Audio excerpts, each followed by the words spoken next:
আল্লাহ নূর পেতে হলে মনটা প্রশস্ত হতে হবে, নিরহংকার পূর্ণ হতে হবে, কারো প্রতি হিংসা নাই, কারো প্রতি বিদ্বেষ নাই, কেউ আমার শত্রু না, মুসলিম ভাইরা সবাই আমার ভাই। উদার একটা যখন মন মানসিকতা থাকবে, নিরহংকার পূর্ণ মন থাকবে, জ্ঞান অনুযায়ী আমল হবে, সেজদায় কান্নাকাটি করবেন, আল্লাহ নূর চলে আসবে ইনশাআল্লাহ। আর এগুলো আসলে এখনকার সায়েন্স দিয়ে আমি ব্যাখ্যা করতে পারবো না, এগুলো আধ্যাত্মিক কথাবার্তা। আমাদের বাহ্যিক এই জগতের বাইরেও কিন্তু একটা জগৎ আছে, আমি মনে হয় বুঝাতে পারছি না। বারাকা, আল্লাহ পাকের বরকত কি দেখেছেন কখনো চোখ দিয়ে? আল্লাহ পাকের বরকত বলে একটা কথা আছে না, আছে না? আচ্ছা, বরকত কি জিনিস আপনি কি চোখে দেখতে পারেন? এমন একজন সালাফের কথা পড়লাম যিনি 40 বছর বেঁচে ছিলেন। কত বছর? 40 বছর। এই 40 বছরে তিনি প্রায় 300টা বই লিখেছেন। কয়টা? 300টা। এখন বলেন, আমরা এখানে যারা বসে আছি অনেকে 40 পার করে ফেলছি না? আমরা এই 40 বছরে কিছু করতে পেরেছি? এই 40 বছরে একটা মানুষ 300টা বই লিখতে পারে? তাহলে আমরা বুঝতে পারছি যে তাদের সময়ের যে বরকত আর আমাদের হায়াতের বরকত এক না। বরকত সম্পূর্ণ ভিন্ন জিনিস, যেটা আমরা চাক্ষুষ দেখা জ্ঞান দিয়ে বিশ্লেষণ করতে পারবো না। পারবো না। আরো বুঝাচ্ছি, দেখুন, রাসূলুল্লাহ সাল্লাল্লাহু আলাইহি ওয়াসাল্লাম সারাদিনে কত কাজ করতেন। তাহাজ্জুদ পড়তেন, শেষ রাত্রে উঠতেন, রাতের এক অংশ ঘুমাতেন, আরেক অংশ উঠতেন, উঠে তাহাজ্জুদের নামাজ পড়তেন, লম্বা কেরাত, মানে এক রাকাতে প্রায় 4 পারা কোরআন তেলাওয়াত করেছেন। এক রাকাতে 4 পারা। আমরা তো 4টা আয়াত পড়লেই একদম তাড়াতাড়ি রুকু করতে হবে, দাঁড়ায় থাকতে পারতেছি না।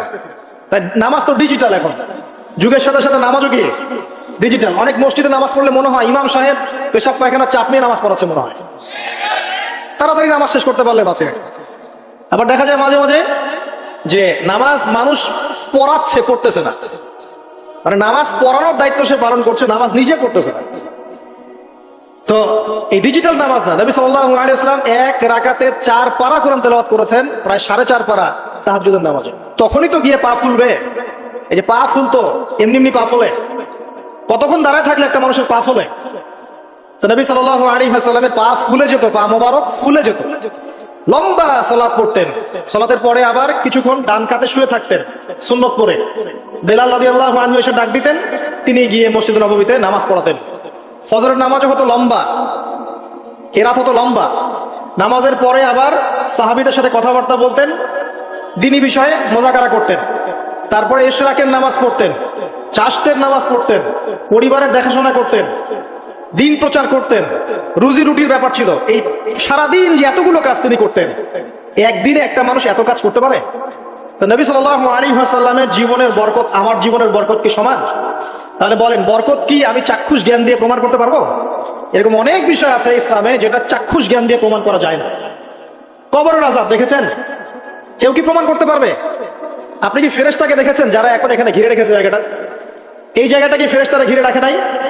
আল্লাহ রাসূল কি সেই কথা বলেন নাই? কিন্তু আমরা কি প্রমাণ করতে পারবো এখন? আপনি চাক্ষুষ জ্ঞান দিয়ে পারবেন না। কবরের আযাব প্রমাণ করতে পারবেন না। স্বপ্ন মাঝে মাঝে দেখেন, সত্য হয় কি হয় না? মুমিনের স্বপ্ন সত্যি হবে কি হবে না? আখিরুজ জামানে মুমিনের স্বপ্ন বেশি বেশি সত্য হবে। তো সত্য স্বপ্নের কি ব্যাখ্যা দিবেন? কোনো ব্যাখ্যা নাই। আপনি কি জান্নাত জাহান্নাম দেখেছেন? দেখেন নাই। মিজান পুলসিরাত দেখেছেন? রূহ, আপনার শরীরে একটা রূহ আছে, আত্মা, এটা কি দেখেছেন? এখন এই যে বিষয়গুলো দেখা যায় না, আধ্যাত্মিকত্ব, বারাকা, আল্লাহর নূর, কবরের আযাব, পরকাল, ফেরেশতা, জিনজাতি, তো এগুলোকে আমরা তো বাহ্যিক জ্ঞান দিয়ে ব্যাখ্যা করতে পারবো না। পারবো? তাই বলে কি এগুলোর অস্তিত্ব নাই? বলেন, এগুলোর অস্তিত্ব আছে কি নাই? যদি এগুলোর অস্তিত্ব কেউ বিজ্ঞান দিয়ে প্রমাণ করতে চায় পারবে? যুক্তি দিয়ে প্রমাণ করতে চাইলে পারবে? কোন দর্শন দিয়ে প্রমাণ করতে চাইলে পারবে? পারবে না। তাহলে এখানে একটা বিষয় হচ্ছে, আল্লাহর পক্ষ থেকে যা নাজিল হয়েছে চোখ বন্ধ করে বিশ্বাস করতে হবে। এখন এই চোখ বন্ধ করে বিশ্বাস করলে পরে মানুষ আপনাকে বলবে ধর্মান্ধ। কি বলবে? এবং ইসলামের এই মৌলিক বিষয়গুলোকে যদি আপনি চোখ বন্ধ করে মেনে চলেন, এখনকার বিশ্বের মানুষ আপনাকে বলবে আপনি মৌলবাদী। এখন আপনি বলেন, ইসলামের মৌলিক বিষয়গুলোকে মেনে না চললে কি কেউ মুসলিম হতে পারবে কিনা? পারবে? তাহলে পরিপূর্ণ মুসলিম হতে হলে আমাকে মৌলবাদী হতে হচ্ছে কিনা? আমি এটা দিয়ে কি বুঝাচ্ছি? বুঝাচ্ছি আল্লাহ পাকের নাজিল করা প্রতিটা বিষয়কে চোখ বন্ধ করে মানতে হবে। কিছু বিষয় আমার বুঝে আসবে, কিছু বিষয় আমার বুঝে নাও আসতে পারে। এখন যতগুলো বিষয় বললাম, একটাও কি ব্যাখ্যা করতে পারবেন? কিন্তু এগুলো আপনাকে মানতেই হচ্ছে, কারণ আপনি মুসলিম। আল্লাহ বলেছেন, রাসূল বলেছেন, আমি মেনেছি। এখন আমার জ্ঞান কি আল্লাহ এবং তার রাসূলের জ্ঞানের চেয়ে বেশি না কম? এই পুরো মহাবিশ্ব যিনি পরিচালনা করছেন তার জ্ঞান বেশি না আমার জ্ঞান বেশি? এই পুরো মহাবিশ্বের শত কোটি গ্যালাক্সি আছে, এক একটা গ্যালাক্সিতে হাজার হাজার সৌরজগৎ আছে। এরকম শত সহস্র গ্যালাক্সি নিয়ে একটা আসমান গঠিত হয়। এরকম 7টা মহাদেশ আছে, সরি 7টা মহাবিশ্ব আছে। এই 7 মহাবিশ্বের উপরে আছে কুরসি, ওয়াসিআ কুরসিয়ুহুস সামাওয়াতি ওয়াল আরদ। তার উপরে আছে মহাসাগর, যার গভীরতা 500 বছরের পথ। তার উপরে আছে আল্লাহ রাব্বুল আলামিনের আরশে আজিম। আর আল্লাহ রাব্বুল আলামিন এই আরশের উপর সমুন্নত। সেই মহান আল্লাহকে আমরা বলি আল্লাহু আকবার। কি বলে? এই যে আল্লাহু আকবারের মর্ম বুঝলেন? এখন এই বিশাল সত্তা আল্লাহু আকবার, আল্লাহ পাক সবচেয়ে বড়, এই সর্বোচ্চ সত্তার জ্ঞান বেশি না আমার জ্ঞান বেশি? তার পক্ষ থেকে যখন কোরআন এবং হাদিস নাজিল হচ্ছে, আমাকে তো চোখ বন্ধ করেই মানতে হবে, নাকি আমি যুক্তি দিব? হ্যাঁ, কিছু বিষয় আমার বুঝে আসবে, কিছু বিষয় আমার বুঝে নাও আসতে পারে। কিছু বিষয় আমি সায়েন্স দিয়ে প্রমাণ করতে পারবো, কিছু নাও পারতে পারি। কিছু আমি দর্শন দিয়ে প্রমাণ করতে পারবো, কিছু নাও পারতে পারি। যেগুলো পাচ্ছি না সেগুলো আমার বা আমাদের জ্ঞানের সীমাবদ্ধতা। কথা কি বুঝতে পারছেন? এটা আল্লাহ পাকের জ্ঞানের বা আল্লাহ পাকের ওহির কোনো ত্রুটি নয়। আল্লাহর ওহির কোনো ত্রুটি আছে? এটা আমার জ্ঞানের সীমাবদ্ধতা। আসেন সামনে যাই। যে কথাটা বলতে গিয়ে এদিকে আসলাম, দেখুন এমন অনেক বিষয় আছে যেগুলো আমরা খালি চোখে ব্যাখ্যা করতে পারবো। আমরা যে যুগটাকে আইয়ামে জাহিলিয়াত বলছি, ওই যুগটাতে যে সমস্যাগুলো ছিল, যে পাপগুলো ছিল, সেগুলো এখনকার বিশ্বে আরো অনেক উঁচু লেভেলে বিরাজ করছে। যেমন এই যে আপনারা বললেন, একটা পাপ ছিল শিরক। সরাসরি মূর্তি পূজা বলছি না, আমরা বলছি কি শিরকের পাপ ছিল। ওই আইয়ামে জাহিলিয়াতের মানুষগুলো শিরকের পাপে নিমজ্জিত ছিল। তারা শুধু মূর্তি পূজাই করতো এমনটা নয়, তারা কবরেরও পূজা করত, তারা মৃত মানুষেরও পূজা করত, তারা কেউ কেউ নাস্তিকতায়ও বিশ্বাসী ছিল। সূরা মুমিনুন পড়লে দেখবেন তাদের মধ্যে একটা আকীদা ছিল, ইন হিয়া ইল্লা হায়াতুনা দুনিয়া নামুতু ওয়া নাহইয়া। কাফেররা বলতো যে আমরা এই পৃথিবীতে জন্মেছি, এখানেই আমরা জন্মাবো, এখানেই মারা যাবো, ওয়া মা নাহনু বিমাবউসিন, আমাদেরকে পুনরুত্থিত করা হবে না। এই পরকালের কনসেপ্টে তারা বিশ্বাস করতো না। তো এরকমও লোক ছিল, শুধু যে লাত, উজ্জা, হবল, মানাত এগুলোর পূজা করতো তাই নয় এই বিষয়টা। এখানে কবর পূজাও ছিল, এখানে আপনার মৃত মানুষের পূজাও ছিল, এখানে গাছপালা, চন্দ্র, সূর্য, নক্ষত্রের পূজাও ছিল, আবার নাস্তিকতাও ছিল। এক কথায় আইয়ামে জাহিলিয়াতের সবচেয়ে বড় পাপ ছিল শিরক। কথা কি বুঝতে পারছেন ভাই? আচ্ছা, না বুঝলে বলবেন, শেষে গিয়ে প্রশ্ন করবেন ইনশাআল্লাহ, সমস্যা নাই। তাহলে প্রথম যে পাপটার কথা বললাম সেটা কি? শিরক। এখন একটু এই 1400 বছর পরে চলে আসে, চলে এসে দেখেন এখনকার সমাজের দিকে তাকান, এখনকার মুসলিম রাষ্ট্রগুলোর দিকে তাকান, আর পুরো বিশ্বের দিকে তাকান। সবচেয়ে বড় সমস্যাটা কি বলেন? সবচেয়ে বড় সমস্যা কি শিরক নয়? আচ্ছা, মুসলিমরা কি এখন অনেকেই কবর পূজা করে না?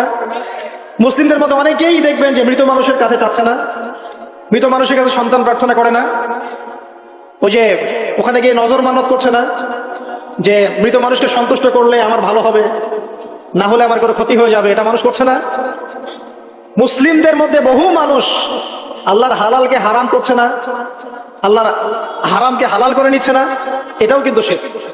আপনি কি জানেন যে আল্লাহর হালালকে হারাম করলে শিরক হয়? আল্লাহর হারামকে হালাল করলে শিরক হয়? সুদ হালাল না হারাম? না, সুদ তো ফরজ। সুদ হালাল না হারাম? সুদ তো এখনকার বিশ্বে ফরজ। সুদ ছাড়া এই বিশ্ব চলবে না। আপনি ঠিক বলছেন, কিন্তু সুদ ছাড়া এই বিশ্ব চলে না। যে কোনো কিছু করতে গেলে সুদ লাগে। তো এখন যে সবাই এটাকে হালাল করে নিচ্ছে, এটা কি হচ্ছে? আল্লাহর হারামকে মানুষ হালাল করছে না? আচ্ছা বলেন, মদ হারাম না হালাল? বলেন। মদ তো ওয়াজিব নাকি? কয়টা ছেলে আছে স্মোক করে না? বলেন, কয়টা ছেলে দেখাতে পারবেন যারা স্মোক করে না? এখানে কারা কারা স্মোক করেন না? মাশাআল্লাহ, আলহামদুলিল্লাহ, মাশাআল্লাহ। হাত নামান, হাত নামান, হাত নামান। আল্লাহ পাক আপনাদের রক্তে এবং মাংসে বরকত দান করুন, দোয়া করি। যদি আপনি কোন কমিউনিটির মধ্যে দেখাতে পারেন যে তারা মাদক থেকে দূরে আছে, তারা শুধুমাত্র ইসলামিক কমিউনিটি, অন্য কোনো কমিউনিটি। যদি আপনি মাদক মুক্ত কোনো ক্যাম্পাস দেখাতে পারেন, সেটা হবে মাদ্রাসা। যদি পর্ন মুক্ত ক্যাম্পাস দেখাতে পারেন, দেখাতে হবে মাদ্রাসাকে। এখানে বিষয়টা হচ্ছে, যারা ইসলাম প্র্যাকটিস করে, কোরআন এবং সুন্নাহর বুঝ যাদের মধ্যে আছে, যাদের মধ্যে আল্লাহর ভয় আছে, এরা কখনো সুদ খাবে? এরা কি মদ খাইতে পারবে? পারবে না। ইনশাআল্লাহ আপনারা কি জিনা করতে পারবেন? আল্লাহ পাক আপনাদেরকে ঈমান আমলের উপর অটুট রাখুন, আমিন। যে কথাটা বলছি, কেউ যদি আল্লাহর হালালকে হারাম করে নেয়, আর কেউ যদি আল্লাহর হারামকে হালাল করে ফেলে এটাকে কিন্তু শিরক বলা হয়। এই বিষয়ে কি এই সমস্যা নাই? বুঝেন না এই সমস্যা আছে কি নাই? আছে। সামনে আগান। এই বিশ্বের শিক্ষা ক্ষেত্রগুলো দেখবেন, এই শিক্ষা ক্ষেত্রগুলোর মধ্যে নাস্তিকতার শিক্ষা বাড়ছে না কমছে? বাড়ছে। এই বিশ্বের অর্থনীতি দেখবেন, অর্থনীতির মধ্যে শিরক বাড়ছে না কমছে? এখানে আপনাকে সুদ নিতে হচ্ছে, এখানে আপনাকে আল্লাহর নাজিলকৃত ইকোনমি বাদ দিয়ে পশ্চিমাদের নাজিলকৃত ইকোনমি বহন করতে হচ্ছে। এটাও এক প্রকার কুফরি। আরো সমস্যা আছে।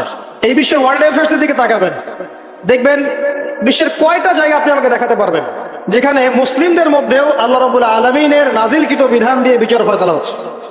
কয়টা দেখাতে পারবেন? তো যেখানে আছে খুব স্বল্প পরিসরে। পুরো বিশ্বের অবস্থা আজকে এমন। পর্নোগ্রাফি হালাল না হারাম? পশ্চিমা সংস্কৃতির মধ্য দিয়ে এটা সারা বিশ্বে ছড়িয়ে দেওয়া হয়েছে। মানুষ এখন এটাকে available part of our life এটা মনে করছে, common part of our life. পর্দা হালাল না হারাম? বলেন, পর্দা না করাটা হারাম না হালাল? আচ্ছা, এখন দেখেন মিডিয়া বলেন, প্রিন্ট মিডিয়া বলেন, ইলেকট্রনিক মিডিয়া বলেন, বিভিন্ন প্রযুক্তিগত উন্নয়নের মধ্য দিয়ে নগ্নতাকে প্রমোট করা হচ্ছে কি হচ্ছে না? বলেন, হচ্ছে কি হচ্ছে না? এখন কি কাপড় খোলার দিকে মানুষ বেশি আগ্রহী না পরার দিকে? দেখবেন ইসলামের বুঝ যাদের মধ্যে নাই এরা কাপড় খুলতে চাচ্ছে এখন। আর আমি আপনাদেরকে বলি, আগের লেকচারগুলোতে বলেছি, এই পুরো মহাবিশ্বে আমাদের বাবা আর মা আদম এবং হাওয়া আলাইহিস সালাম তাদের গা থেকে পোশাকটা খুলে ফেলেছিল কে জানেন? কে? ইবলিস। যখনই তারা গাছের কাছে গেলেন তখন কি হলো? ফালাম্মা যাকাশ শাজারা বাদাত লাহুমা সাওয়াতিহিমা। যখনই তারা গাছের কাছে গেলেন তাদের কাপড় খুলে পড়ে গেল। তাহলে পুরো মহাবিশ্বে আমাদের পিতামাতাকে নগ্ন করে দিয়েছে কে? ইবলিস, শয়তান। তাহলে এখন পৃথিবীতে যারা মুসলিমদেরকে বা অমুসলিমদেরকে, পুরো মানবতাকে যারা নগ্ন করতে চাচ্ছে, এরা কার এজেন্ট? এরা কার এজেন্টটা বাস্তবায়ন করছে? এটা কি বুঝতে বাকি থাকে? আমি কথাগুলো বানিয়ে বলি নাই, সূরা আরাফ পড়েন, দেখবেন সব লেখা আছে। আসেন, এক কথায় বলতে চাচ্ছি, ওই সময়কার যে শিরকটা শুধুমাত্র মক্কায় সীমাবদ্ধ ছিল, এখনকার শিরকটা গ্লোবালাইজেশন হয়েছে, পুরো দেশে দেশে দেশে শিরক ছড়িয়ে পড়েছে। আসেন, ওই সময় আরেকটা বড় পাপ ছিল, যেটা এই যে এক ভাই বললো, সেটা হলো রিবা। রিবা, রিবা মানে কি? সুদ। রিবা মানে সুদ, জানেন তো? আর সুদ তো ফরজ নাকি ভাই?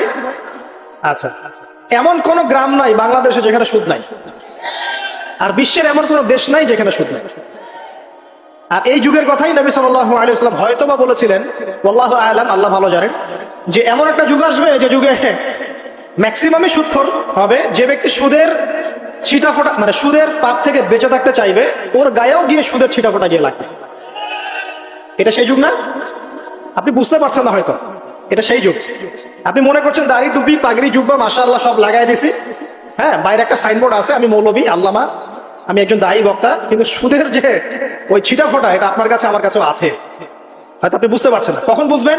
যখন ইসলামিক অর্থনীতির বইগুলো পড়তে পারবেন। আর শুধু ইসলামিক অর্থনীতির বই যথেষ্ট না, এর পাশাপাশি আমাদের দরকার এই প্রচলিত যে IMF ইন্টারন্যাশনাল মনিটারি সিস্টেম এর নীতিগুলো জানা। তখন কি আপনি বুঝবেন ওয়ার্ল্ড ব্যাংক কি জিনিস, IMF কি জিনিস, ঠিক আছে? তখন বুঝবেন যে পেট্রো ডলার কি জিনিস, তখন বুঝবেন যে হার্ড কারেন্সি সফট কারেন্সি কি জিনিস, এখন বুঝবেন। আর যেহেতু বুঝবেন না, অতএব আমি এগুলো বলেও লাভ নাই। যেহেতু আপনি বুঝবেন না, আমি যদি এখন এসব নিয়ে কথা বলি, আপনার কাছে মনে হবে এসব কি উল্টা পাল্টা কথা কইতেছে। ঠিক আছে?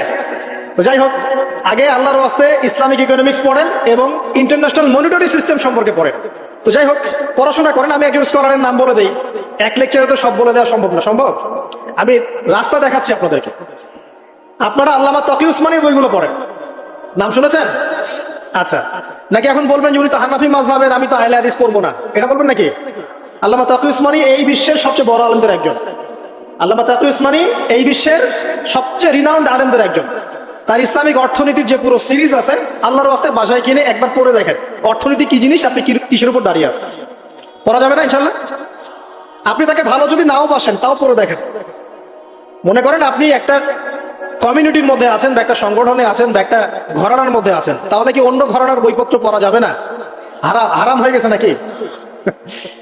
এই যে সংকীর্ণ মানসিকতা থাকলে ভাই হেদায়েত পাওয়া যাবে না। আর আপনি যে মনে করছেন আমি একদম হকের উপর আছি, আপনি সঠিক পথে আছেন ঠিকই, তবে এটা সঠিক ভুল পথ। কথা বুঝতে পারছেন না? আপনি মনে করছেন যে আমি একদম চূড়ান্ত সঠিক বিষয়ের উপর আছি, হ্যাঁ, আপনি সঠিক বিষয়ের উপর আছেন ঠিকই, বাট আপনি সহি একটা ভুল পথে আছেন। এটা বুঝবেন পরে, যখন জ্ঞানের পরিধি বাড়তে থাকবে তখন বুঝবেন যে সহি পথ কোনটা, সহি ভুল পথ কোনটা। মুসলিমদের মধ্যে ফাটল সৃষ্টি করে জান্নাতে যাওয়া যায় না, যায়? পুরো মুসলিমরা একটা উম্মাহ, এবং যারাই মুসলিম উম্মার মধ্যে ফাটল সৃষ্টি করতে চায় এরা উম্মার বন্ধু নয়, শত্রু। মুসলিম উম্মার মধ্যে কোনো ফাটল সৃষ্টি করবেন না, সবার মাঝখানে হৃদ্যতা, ভালোবাসার বন্ধন থাকবে। যদি বিভিন্ন ধর্মের মানুষ একসাথে বসবাস করতে পারে একটা দেশে, তাহলে বিভিন্ন তরিকা এবং মাযহাবের মানুষও একসাথে থাকতে পারবে একটা দেশে ইনশাআল্লাহ। আমরা আমাদের মাঝে ইখতিলাফি বিষয় থাকতে পারে, কিন্তু দিন শেষে আমরা সবাই মুসলিম ইনশাআল্লাহ। দিন শেষে ইসলামের জন্য দাঁড়াতে হলে দল মত মাযহাব তরিকা নির্বিশেষে সবাই একসাথে দাঁড়াবে ইনশাআল্লাহ। আল্লাহ পাক আমাদের হৃদয়টাকে প্রশস্ত করুন, আমিন। জাহেলিয়াতের 2 নম্বর সমস্যা ছিল রিবা। এই রিবা সম্পর্কে আগে বলি যে এখন আল্লাহ পাক কি বলেছেন। আল্লাহ পাক বলছেন যে ইয়ামহাকুল্লাহুর রিবা ওয়া ইউরবিস সাদাকাত। আপনি যদি দান সদকা করেন, যাকাত দেন, যাকাত ভিত্তিক অর্থনীতি চালু করেন, আল্লাহ পাক আপনার সম্পদকে বাড়িয়ে দিবেন ইনশাআল্লাহ। আর আপনি যদি রিবার মধ্যে যান, আল্লাহর বক্তব্য হচ্ছে, এটা আমার কথা না, আল্লাহ পাক বলছেন আপনার সম্পদ সংকুচিত হয়ে আসবে। এখন আপনার ডিসিশন, আপনি কি করতে চান করতে পারেন, আমাদের কিচ্ছু বলার নেই। লাকুম দীনুকুম ওয়ালিয়া দিন, আপনার বুঝ আপনার, আপনার দিন আপনার, আমার দিন আমার। আল্লাহ বলছেন ফাযাক্কির ইন্নামা আনতা মুযাক্কির, উপদেশ দাও তুমি, তুমি উপদেশ দাতা। লাস্তা আলাইহিম বিমুসাইতির, কারো প্রতি তুমি দারোগা নও। আল্লাহ বলছেন আপনি শুনে থাকলে সম্পদ সংকুচিত হবে, যদি ছেড়ে দেন, যাকাত দেন, ব্যবসা ভিত্তিক ইকোনমি চালান, আপনার সম্পদ বাড়বে ইনশাআল্লাহ। কি করবেন, ডিসিশন কার? আপনার। আল্লাহ পাক বলছেন ইয়া আইয়ুহাল্লাযীনা আমানু, হে মুমিনগণ, ইত্তাকুল্লাহ। শুনেন ভাই, আল্লাহ বলছেন ইত্তাকুল্লাহ, তোমরা আল্লাহকে ভয় করো। ওয়া যারু মা বাকিয়া মিনার রিবা, সুদের অবশিষ্ট সব অংশ ছেড়ে দাও, সুদের অবশিষ্ট সব টাকা ছেড়ে দাও। ওয়া ইল্লা ইন কুনতুম মুমিনিন, যদি প্রকৃতপক্ষে তোমরা মুমিন হয়ে থাকো তাহলে ছেড়ে দাও। ওয়া ইল্লাম তাফআলু, যদি তোমরা না করো। কে বলছেন? আল্লাহ। যদি তোমরা এটা না করো তাহলে আল্লাহ কি বলছেন? ফাআযানু বিহারবিন মিনাল্লাহি ওয়া রাসূলিহি, আল্লাহ এবং তার রাসূলের সাথে যুদ্ধের ঘোষণা শুনে রাখো। এটা কার কথা? কারণ আপনি যদি চান আল্লাহর পক্ষে যুদ্ধ করতে পারেন, আপনি চাইলে আল্লাহ এবং তার রাসূলের বিপক্ষেও যুদ্ধ করতে পারেন। আপনাকে কি বাধা দিবে? দিবে না। ডিসিশন কার? ডিসিশন আপনার। নবী সাল্লাল্লাহু আলাইহি ওয়াসাল্লাম আরো বলেছেন যে, আপনারা জানেন হাদিসটা, নতুন কোন হাদিস বলছি না, আপনারা জানেন, প্রত্যেক আলেম জানেন, প্রত্যেক মাযহাবের ইমাম জানেন। কি সেটা?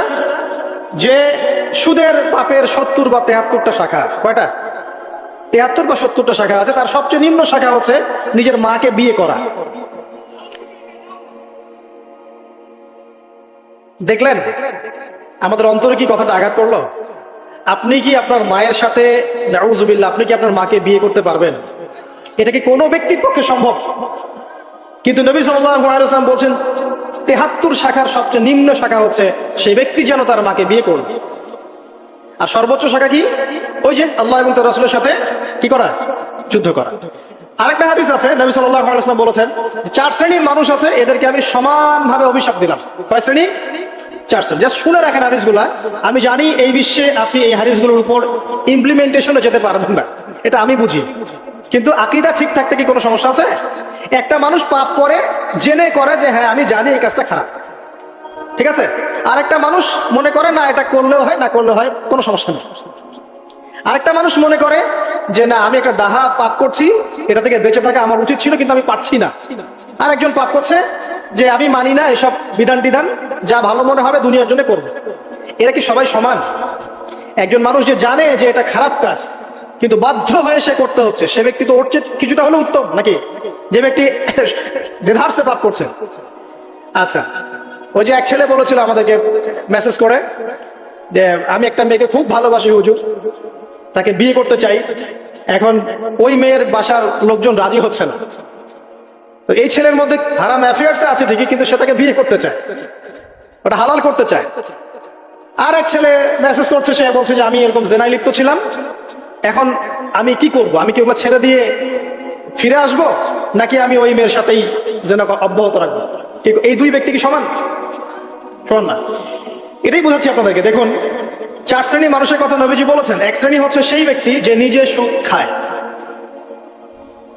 কারা কারা খাই? এবার হাত উঠান, কারা কারা খান? আলহামদুলিল্লাহ। দ্বিতীয় শ্রেণী যারা খায় না কিন্তু মানুষকে দেয়। এবার দেন কারা কারা? আচ্ছা। 3 নাম্বার, খায়ও না দেয়ও না, খায়ও না দেয়ও না, সাক্ষী থাকে। সাক্ষী আছেন কারা কারা? সাক্ষী অনেক জনে আছে। আচ্ছা, মাশাআল্লাহ, লা ইলাহা ইল্লাল্লাহ। 4 নাম্বার, খায়ও না, দেয়ও না, সাক্ষীও থাকে না, লিখে রাখে। এবার লেখেন কারা কারা? এইবার তো মুশকিল। এখানে তো অনেক বিসিএস ক্যাডার আছেন মনে হয়, এবং অনেক এমন এমন সেকশনে জব করছেন যেখানে লিখতে হচ্ছে নাকি। তো এই 4 শ্রেণীর মানুষকে নবী সাল্লাল্লাহু আলাইহি ওয়াসাল্লাম কি করেছেন ভাই, আমি শুনাই আপনাকে। আল্লাহ নবী বলেছেন যে আমি 4 শ্রেণীর মানুষকে সমানভাবে অভিশাপ দিয়ে গেলাম, এতটুকু বলেছেন।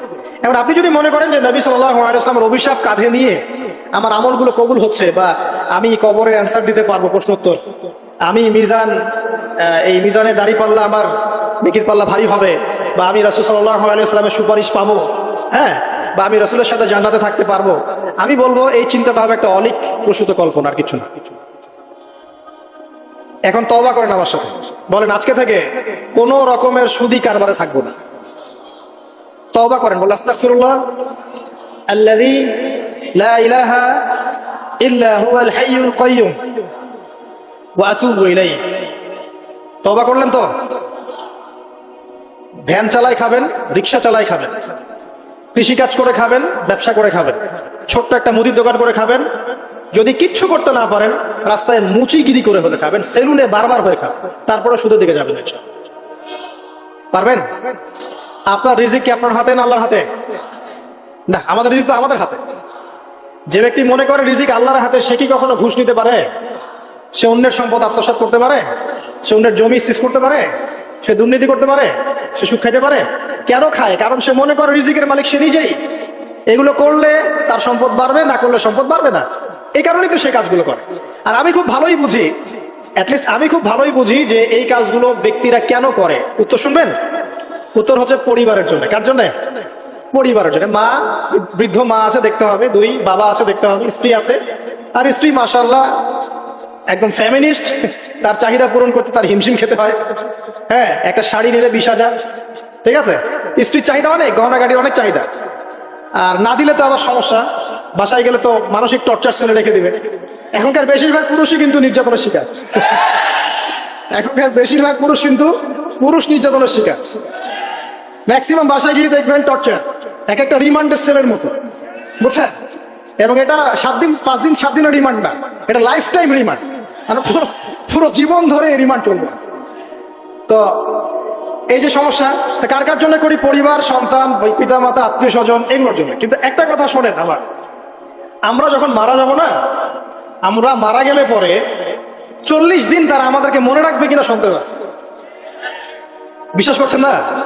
এই যে আমাদের অনেক আত্মীয় স্বজন মারা গেছে না, বছরে 1টা-বারো কি কবরস্থানে কেউ গিয়েছে? হয়তো যায়, মৃত্যুবার্ষিকী ওই দিন যায়, তাই না? দেখেন আমরা কিন্তু আস্তে আস্তে ভুলে গিয়েছি তাদের, আমরা ব্যস্ত হয়ে গেছে। ঠিক একইভাবে তারাও আমাদেরকে ভুলে যাবে।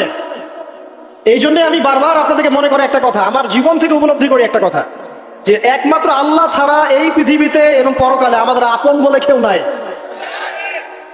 বাকি সবাই সবার স্বার্থের জন্য আছে। মানুষ মানুষের অবস্থানকেই মূল্যায়ন করে, মানুষের অবস্থানকেই মূল্যায়ন করে। আল্লাহ রাব্বুল আলামিন আপনার ভিতরটাকে ভালোবাসেন। দেখেন, আপনি যখন নামাজ পড়েন নাই, আল্লাহ পাক কিন্তু আপনাকে ধ্বংস করে দেন নাই।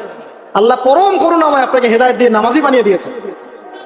জীবন অনেক পাপ করেছেন, ইনস্ট্যান্ট আল্লাহ পাক শাস্তি দিতে পারতেন, আল্লাহ পাক দেন নাই। আল্লাহ আপনাকে ভালোবাসেন, আল্লাহ আমাকে ভালোবাসেন। আল্লাহ পাকের এই ভালোবাসার ঋণটা শোধ করার জন্য হলেও নামাজি হয়ে যান, আল্লাহর পথে ফিরে আসেন, দিনের জন্য কিছু করেন, দিনের ফিকির করেন, পড়াশোনা করেন। প্রিয় ভাইরা, আল্লাহ পাক তৌফিক দান করুন। দেখুন, এই রিবা থেকে দূরে থাকার জন্য একটা হাদিস যথেষ্ট, যে 4 শ্রেণীর মানুষকে আল্লাহ রাসূল সাল্লাল্লাহু আলাইহি ওয়াসাল্লাম লাআনত করেছেন, অভিশাপ দিয়েছেন। ইনশাআল্লাহ আজকের লেকচার যাদের কানে যাবে, আমরা যদি না খেয়েও মরে যাই, আল্লাহ পাক না খেয়ে মারবেন না ইনশাআল্লাহ।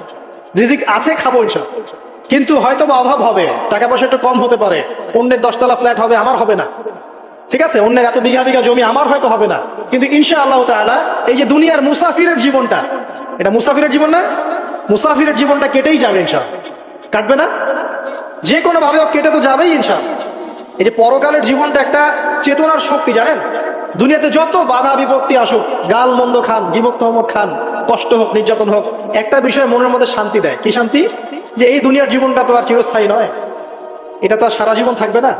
ইনশাআল্লাহ এই অবস্থা আস্তে আস্তে পরিবর্তন হয়ে যাবে। ফাইন্না মা'আল উসরি ইউসরা, পরকালে ইনশাআল্লাহ পাবো। দুনিয়াতে না পেলে কি হয়েছে, পরকালে পাবো ইনশাআল্লাহ। যুবক ভাই, এসব জেনা ছেড়ে দেন, আল্লাহ রাব্বুল আলামিন আপনার জন্য হুর রেখেছেন জান্নাত, ইনশাআল্লাহ পাবেন ইনশাআল্লাহ।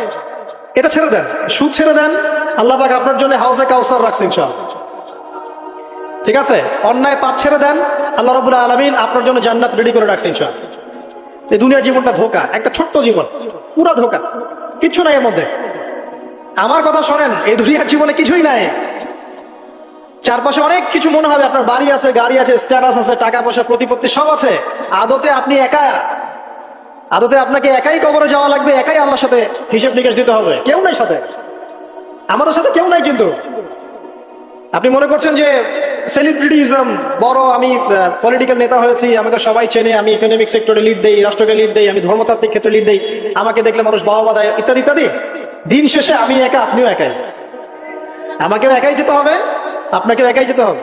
এগুলো সব চারপাশের খালি অন্ধ মোহ, আর কিছু না। তো এই মোহের মধ্যে ঢুকে পড়বেন না, আল্লাহ পাক তৌফিক এনায়েত করুন।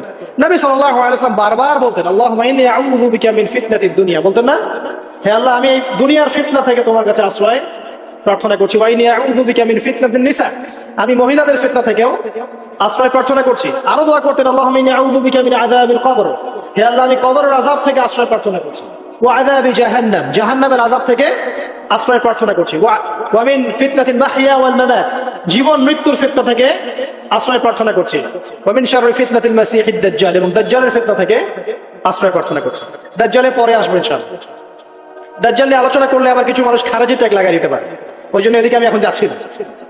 হ্যাঁ, সামনে আসি। তো রিবার বিষয়টা বলছিলাম। আইয়ামে জাহিলিয়াতের যে সেই রিবা এখনকার বিশ্বে আছে কি নাই বলেন? ওই সময় না হয় মক্কায় ছিল, এখন কি সারা বিশ্বব্যাপী নাই? বিশ্বের কোনো কান্ট্রি রিবা মুক্ত না, বিশ্বের কোনো দেশ রিবা থেকে মুক্ত থাকতে পারবে না, এই বিশ্ব পরিচালনা যারা করছে ওদের আন্ডারে থাকলে। কখন হবে বিশ্ব রিবা মুক্ত? একদিন বিশ্ব রিবা মুক্ত হবে ইনশাআল্লাহ। একদিন না একদিন এই বিশ্বটা সুদ মুক্ত হবে ইনশাআল্লাহ তাআলা। তখন জালেম পার পাবে না, মাজলুমের রক্ত শ্রম বৃথা যাবে না ইনশাআল্লাহ। কবে, কত বছর পর আমি জানি না, কিন্তু এতটুকু জানি যে মালহামার পরে যখন আল মাহদি আসবেন, এবং তারপর যখন মাসিহুদ দাজ্জাল বের হবে, এবং ঈসা ইবনে মারইয়ামকে আল্লাহ পাক নামিয়ে দিবেন, তার হাতে যখন দাজ্জাল নিহত হবে, এবং জেরুজালেম থেকে যখন পুরো বিশ্ব শাসন করা হবে মুসলিমদের হাতে, তখন রিবা বলে কিচ্ছু থাকবে না পৃথিবীর ইনশাআল্লাহ। তার আগ পর্যন্ত এই অবস্থা সলভ হবে কিনা আমরা জানি না, হতেও পারে নাও হতে, তবে ওই সময় যে হবে নিশ্চিত ইনশাআল্লাহ। আসুন, আইয়ামে জাহিলিয়াতের আরেকটা বড় পাপ ছিল যে এক ভাই বলেছেন, সেটা হচ্ছে নারীর অবমাননা। কে বলেছে এই কথাটা? সামনে একজন। হ্যাঁ, আইয়ামে জাহিলিয়াতের অন্যতম একটা সেরা পাপ ছিল কি? নারীর অবমাননা। এটা নিয়ে কি বলতে হবে? এখন ধর্মের মধ্যেও আমরা নারীদেরকে অবমাননা করছি। বহু নামাজি ব্যক্তি আছে আমাদের মধ্যে, দেখবেন বোনের সম্পত্তি দেয় নাই, মেয়েকে শিক্ষিত করতে চাচ্ছেন না। কেন চাচ্ছেন না? ওর কি অধিকার নাই শিক্ষার? আপনি কি জানেন যে আয়েশা রাদিয়াল্লাহু আনহার কাছে বহু সাহাবী হাদিসের তালিম নিয়েছেন, বহু হাদিস শিখিয়েছেন কে? মা আয়েশা রাদিয়াল্লাহু আনহা। তো তিনি যদি শিক্ষিত না হতেন শেখাতে পারতেন? তো মেয়েদের শিক্ষার দরকার আছে না? হ্যাঁ, কি বিষয় দরকার? তাদের উপযুক্ত পরিবেশ নিশ্চিত করতে হবে, নিরাপত্তা, পর্দা, এগুলো নিশ্চিত করতে হবে। তারপরে মেয়েদেরকে আপনি অবশ্যই শিক্ষিত করুন। ঘরের কোণে বসে রাখতে কে বলেছে? আপনি নিরাপদ পরিবেশ দেন, পর্দা দেন, তারা মাদ্রাসা যাবে, পড়াশোনা করবে।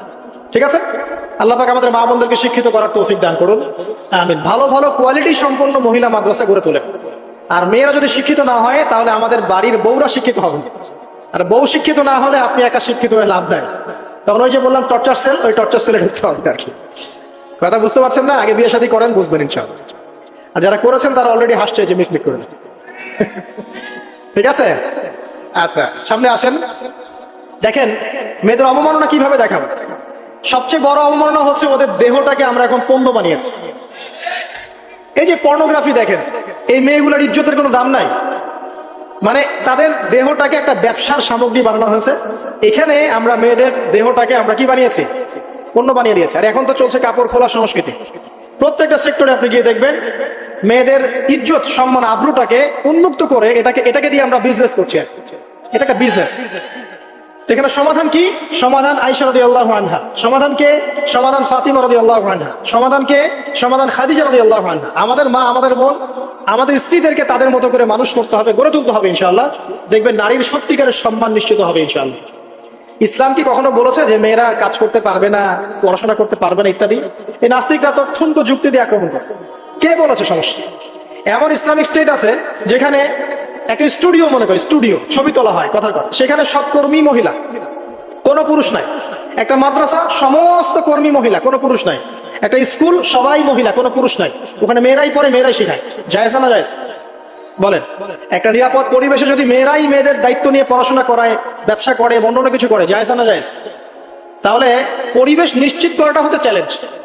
ইসলাম বলছে না যে আপনি তাকে একদম মানে অজ্ঞ করে রেখে ঘরের কোণে ফেলায় রেখে দেন, তাকে আপনি পড়াশোনাও শেখাবেন না, সম্পত্তির অধিকারও দিবেন না, কিছুই না। এগুলো ইসলাম কখনো বলেনি। বলেছে আরে বোকা মানুষ, রাসূলুল্লাহ সাল্লাল্লাহু আলাইহি ওয়াসাল্লামের সময় তো মহিলা সাহাবীরা উহুদের যুদ্ধ করেছে। কি শুনলেন? রাসূল সাল্লাল্লাহু আলাইহি ওয়াসাল্লামের সময় মহিলা সাহাবী উহুদের যুদ্ধও করেছে। উহুদের যুদ্ধের নাম শুনেছেন? ওখানে মহিলা সাহাবীও ছিল, তীরন্দাজ।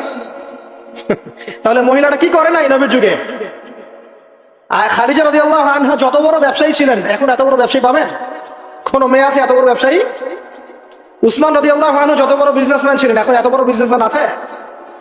তো কি ছিল না সেই স্বর্ণ যুগে? ওই স্বর্ণ যুগের সুন্নতি আমাদেরকে আমল করতে হবে। আল্লাহ পাক তৌফিক ইনায়াত করুন, আমিন। প্রিয় মা ও বোনেরা, পর্দা ছাড়বেন না। আপনাদের জন্য 4টা কাজ: স্বামীর আনুগত্য করা, লজ্জাস্থানের হেফাজত করা, আপনার 5 ওয়াক্ত সালাত ঠিকঠাক মতো আদায় করা, এবং রমজান মাসে সাওম রাখা। নবীজি বলেছেন সাল্লাল্লাহু আলাইহি ওয়াসাল্লাম, জান্নাতের যে কোনো দরজা দিয়ে ইচ্ছা আপনি প্রবেশ করতে পারবেন। আপনার জন্য সহজ। আর স্বামীর আনুগত্য বলতে আমি বুঝাইনি স্বামীর দাসত্ব করতে হবে, এটা বলি নাকি। এখনকার কিছু ফ্যামিলিস্ট মেয়ে আছে, ওরা আনুগত্য শব্দ মনে হয় যে দাসত্ব মনে হয়। আনুগত্য দাসত্ব এক জিনিস না।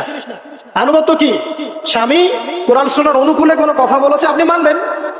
স্বামী বলছে পর্দা করো, তোমাকে ভালোবেসে বলছে তুমি পর্দা করো, তুমি আমার অনেক প্রিয় একজন মানুষ, তুমি বেপর্দায় বাইরে যাবা, লোকজন দেখবে, কেমন হয়? ঠিক আছে, তোমাকে তো আমি বিয়ে করেছি, তুমি আমার মানুষ, তোমাকে দেখবে কেন? ঠিক আছে, তো এখন স্বামী ভালো কথা বলেছে, আপনি শুনলেন, এটা আনুগত্য। আর ওই স্বামী যদি বলে আসো তো আমার কলিগরা এসেছে, ওকে খাবার সার্ভ করতে হবে, আসো খাবারটা পরিবেশন করো, এখন আপনি বেপর্দা হয়ে আপনার স্বামীর কলিগের সামনে খাবার পরিবেশন করতে শুরু করলেন, এটা কি আনুগত্য করতে হবে? এটা তখন আপনি আনুগত্য করবেন না। সিম্পল, কোরআন সুন্নাহর অনুগত্য কাজে আপনি স্বামীর আনুগত্য করবেন, বিপরীতে গেলে আপনি করবেন না। স্বামীর আনুগত্য মানে স্বামীর দাসত্ব নয়।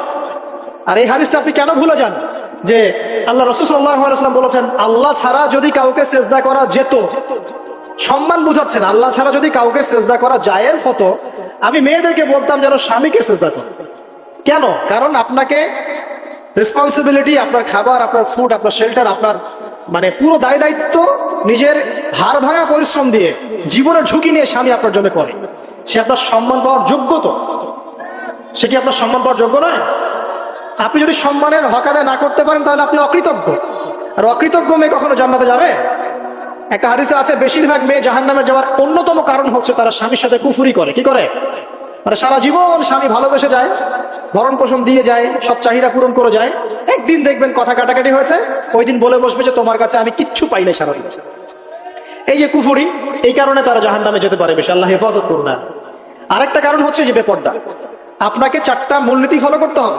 1, এমন কোন পোশাক পরবেন না যে পোশাকটা আটো সাটো, যেটা পরলে আপনার গায়ের কাঠামো বোঝা যায়।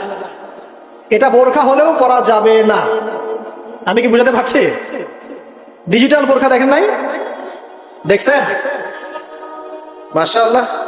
আর কারা কারা দেখছেন? এদিকে চোখ বেশি যায় না? আচ্ছা, এমনি দেখা যায়, চোখ দিতে হয় না, এমনি দেখা যায়। ডিজিটাল বোরখা চলবে না, ডিজিটাল বোরখা চলবে না।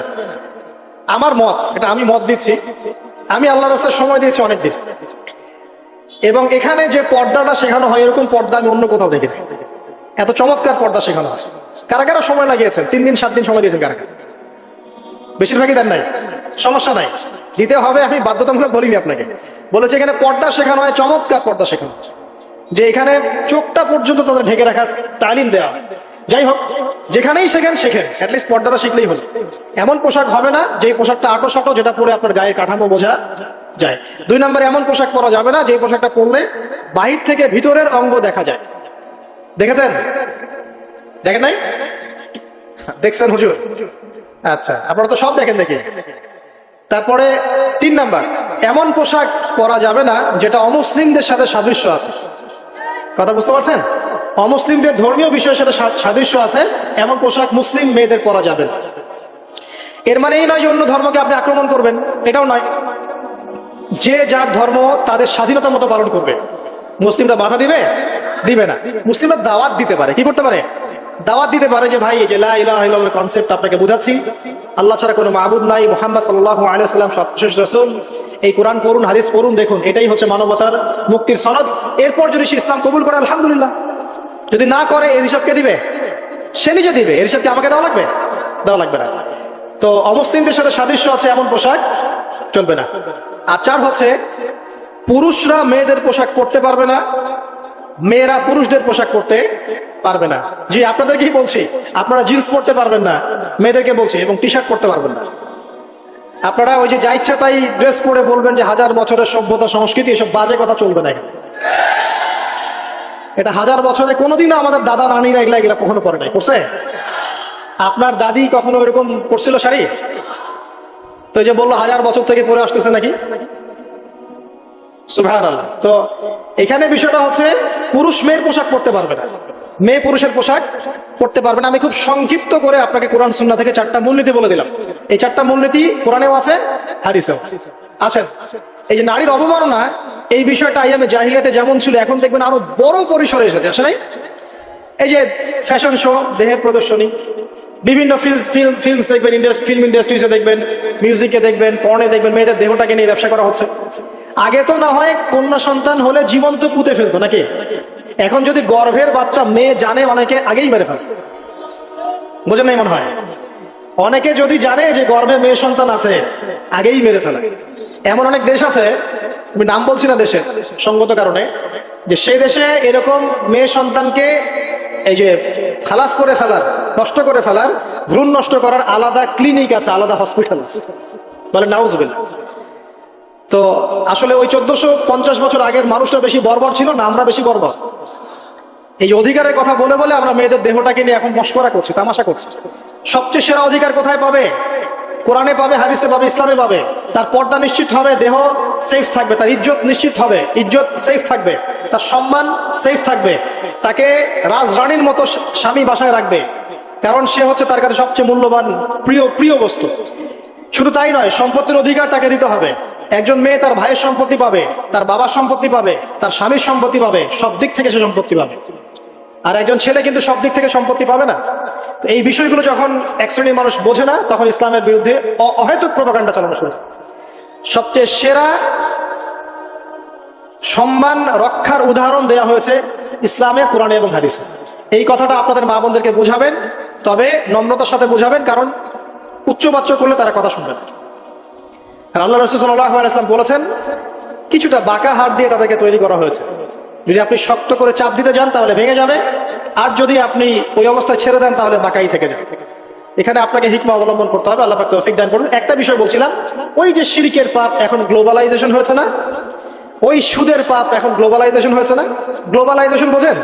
মানে বিশ্বায়ন, পুরো বিশ্বে ছড়িয়ে পড়েছে না। আর একটা হচ্ছে এই যে মেয়েদের অবমাননা, এটা সারা বিশ্বে ছড়িয়ে পড়ে নাই? আচ্ছা, আর দুটা বলবো, এরপর বলে আমি শেষের দিকে যাচ্ছি। আসেন, একটা হচ্ছে মাদক।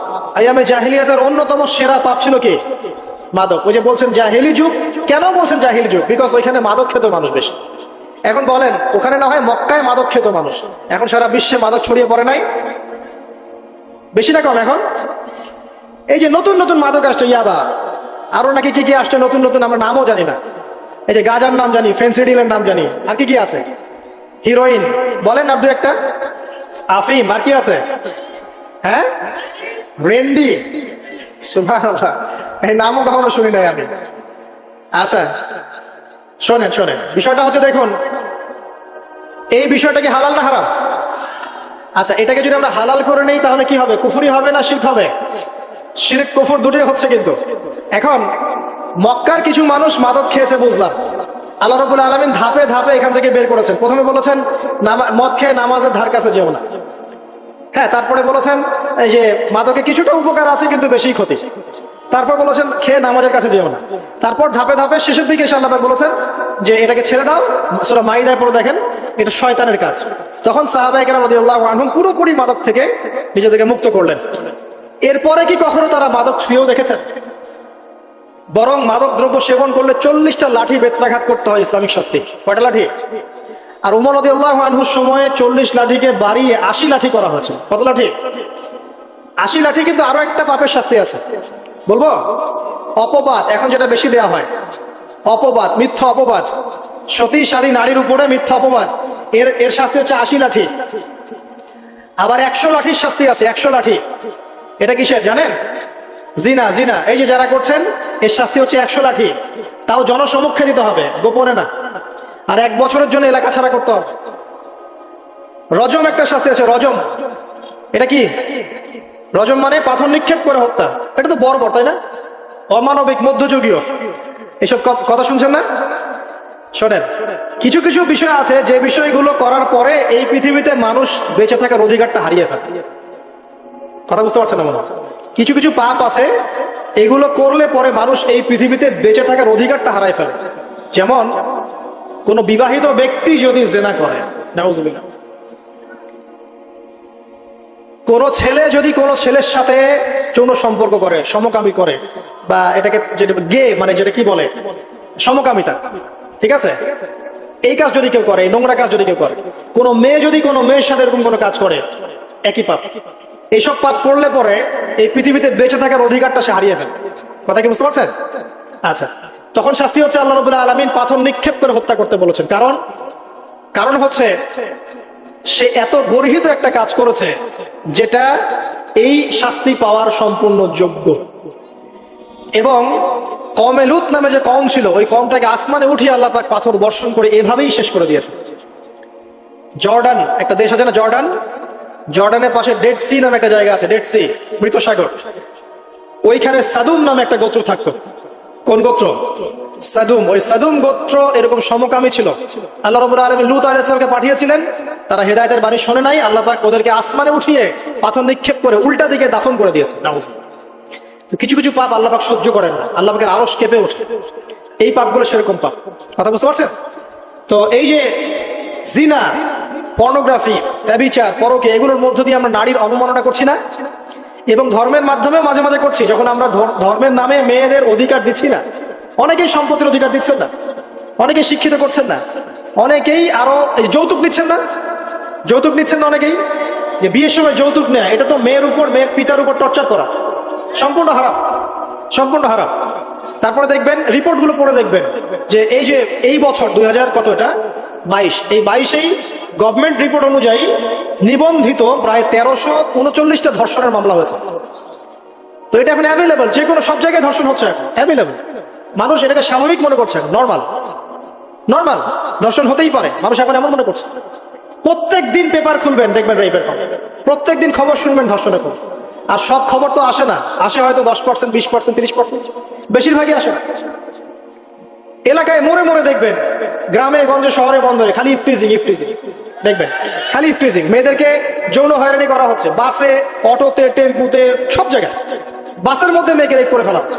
একটা বাচ্চা মেয়ে যে বোঝেও না যে সেক্সুয়াল বিষয়গুলো কি জিনিস, ওকেও রেপ করা হচ্ছে। এই যে মহামারী, আপনি তো বুঝতে পারছেন না যে আমরা কোন সমাজে আছি। এই সমাজে আপনার মেয়ে তো সেফ না, আমার মেয়ে তো সেফ না। আমার মেয়ে, আপনার মেয়ের ভবিষ্যৎ কি হবে, এর ভবিষ্যতের নিশ্চয়তা কে দিবে? আপনার মেয়ের ইজ্জতের ভবিষ্যতের নিশ্চয়তা কে দিবে? এই নিশ্চয়তা দেওয়ার মতো মানুষ কোথায়, নেতা কোথায়? কারো ঘরের স্ত্রী, কারো ঘরের বোন, কারো ঘরের মেয়ে এখন সেফ না। যে কোনো দিন, যে কোনো জায়গায়, যে কোনো দুর্ঘটনা হতে পারে।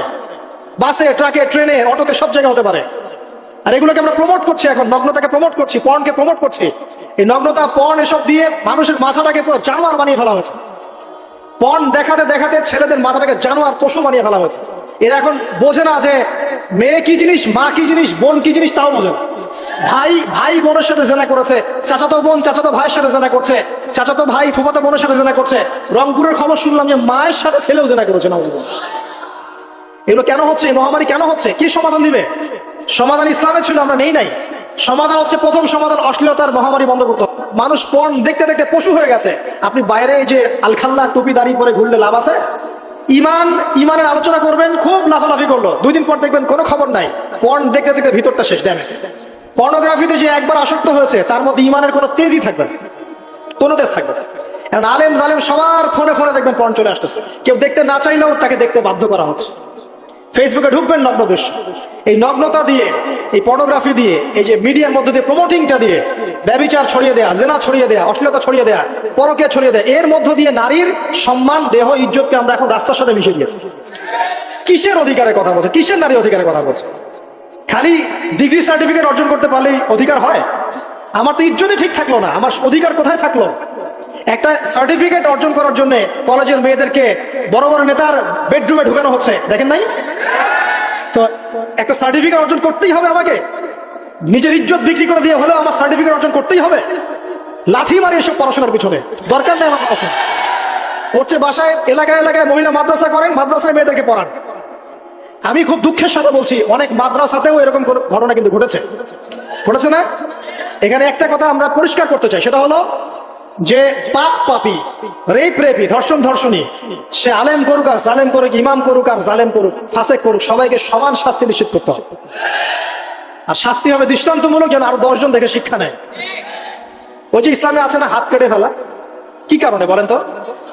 কারণ সবাই যখন দেখবে এই যে খুঁটির সাথে বেঁধে একটা চোরের হাত কেটে ফেলা হয়েছে, এলাকার সব মানুষ দেখেছে, চুরি বাড়বে না কমবে?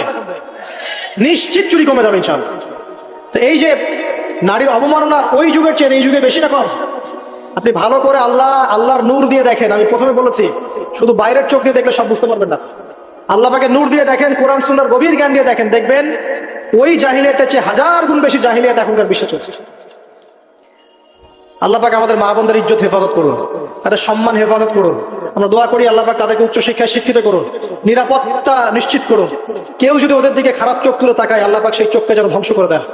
আল্লাহ পাক তাদের ইজ্জতের প্রতি যদি কেউ খারাপ ভাবে হাত বাড়ায়, তাদের শাস্তি যেন নিশ্চিত করার তৌফিক আল্লাহ পাক আমাদেরকে দান করে। আল্লাহ পাক আমাদের মা বোনদেরকে মূল্যবান, মহামূল্যবান মনে করে আমাদেরকে হেফাজত করার তৌফিক দান করুন, আমিন।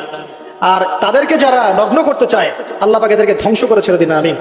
আল্লাহ পাক বলেছেন, যারা চায় মুমিন মুসলিমদের সমাজে অশ্লীলতা ছড়িয়ে পড়ুক, দুনিয়া এবং আখিরাত উভয় জাহানে আল্লাহ পাক এদেরকে ধ্বংস করবেন। আরেকটা বলে শেষ করি, সেটা হলো, কয়টা বলেছি ভাই জাহিলিয়াত? ইমাম মুহাম্মদ বিন আব্দুল ওয়াহাব রাহিমাহুল্লাহ তার একটা বইয়ের মধ্যে 1000টা জাহিলিয়াত আছে। আমি 5টা বাছাই করেছি। কয়টা? 5টা। কয়টা বলেছি? 4টা। এক হচ্ছে কি বলেছিলাম? শিরক। আছে না নাই? রিবা এখন আছে না নাই? 3 নাম্বার কি ছিল? মাদক। আর 4 নাম্বার নারীর অবমাননা। মাদক তো বুঝলেন, এটা তো আমার চেয়ে আপনারা ভালো বুঝেন, মাদক সব জায়গায় আছে। আরেকটা কথা বলি, দেখুন মাদক নিয়ে একটা কথা বলি, শুনো। আপনাদের কি কখনো গায়ে কখনো ফোড়া হয়েছে? কার কার গায়ে ফোড়া হয়েছে বলেন, হাত তুলুন। আচ্ছা, কেমন ব্যথা? ফোড়া ফেটে গেলে কি বের হয়? রক্ত আর পুঁজ বের হয়, তাই তো? একটা হাদিস পড়েছি, রাসূলুল্লাহ সাল্লাল্লাহু আলাইহি ওয়াসাল্লাম বলেন সাল্লাল্লাহু আলাইহি ওয়াসাল্লাম, যে জাহান্নামে আমাকে মেরাজের রাতে জাহান্নাম দেখানো হয়েছে। মেরাজের রাতে আমাকে জাহান্নাম দেখানো হয়েছে। তো সেখানে আমি দেখলাম যে কিছু মানুষকে এই জাহান্নামীদের রক্ত আর পুঁজ খেতে দেওয়া হচ্ছে। মানে আল্লাহ জানেন কেমন করে, রক্ত আর পুঁজ পান করতে দেয়া হচ্ছে। কারণ জাহান্নামে পিপাসা লাগবে না? ক্ষুধা লাগবে না? ক্ষুধা লাগবে। খাবার খেতে চাইলে জাক্কুম, আর পানি খেতে চাইলে হামিম, গরম উত্তপ্ত পানি। আর যে রক্ত আর পুঁজের একটা মিশ্রণ খেতে দেওয়া হচ্ছে। তো নবী সাল্লাল্লাহু আলাইহি ওয়াসাল্লামকে সাহাবীরা পরে জিজ্ঞাসা করলেন, ইয়া রাসূলুল্লাহ, কোন পাপের কারণে তাদেরকে এই শাস্তি দেওয়া হচ্ছে? নবী করিম সাল্লাল্লাহু আলাইহি ওয়াসাল্লাম বললেন, তাদেরকে এই শাস্তি দেওয়া হচ্ছে একটা পাপের কারণে, সেটা হলো মাদক দ্রব্য সেবন করা। আর ওই পানীয়টার নামও নবীজি বলে গেলেন, তার নাম হচ্ছে তিনাতুল খাবাল। কি নাম? তিনাতুল খাবাল। এই তিনাতুল খাবাল মানে জাহান্নামীদের রক্ত এবং পুঁজ, এটা খেতে দেওয়া হচ্ছে মাদক দ্রব্য সেবনকারীদের জন্য। আল্লাহ রাসূল সাল্লাল্লাহু আলাইহি ওয়াসাল্লাম বলেছেন, কোন ব্যক্তি যদি মাদক সেবন করে, তার 40 দিনের নামাজ কবুল হবে না। সে যদি আবার তওবা করে ফিরে আসে, আল্লাহ পাক মাফ করে দিবেন ইনশাআল্লাহ। যদি আবারও মাদক খায়, আবার 40 দিনের নামাজ কবুল হবে না। তারপর যদি আবার তওবা করে, আবার আল্লাহ মাফ করে দিবেন ইনশাআল্লাহ। তারপর যদি আবার মাদক খায়, আবার 40 দিনের নামাজ কবুল হবে না। তারপর যদি আবার তওবা করে, আবার আল্লাহ মাফ করে দিবেন। তারপরে যদি আবার মাদক খায়, তখন আল্লাহ রাব্বুল আলামিন তাকে তিনাতুল খাবাল পান করান।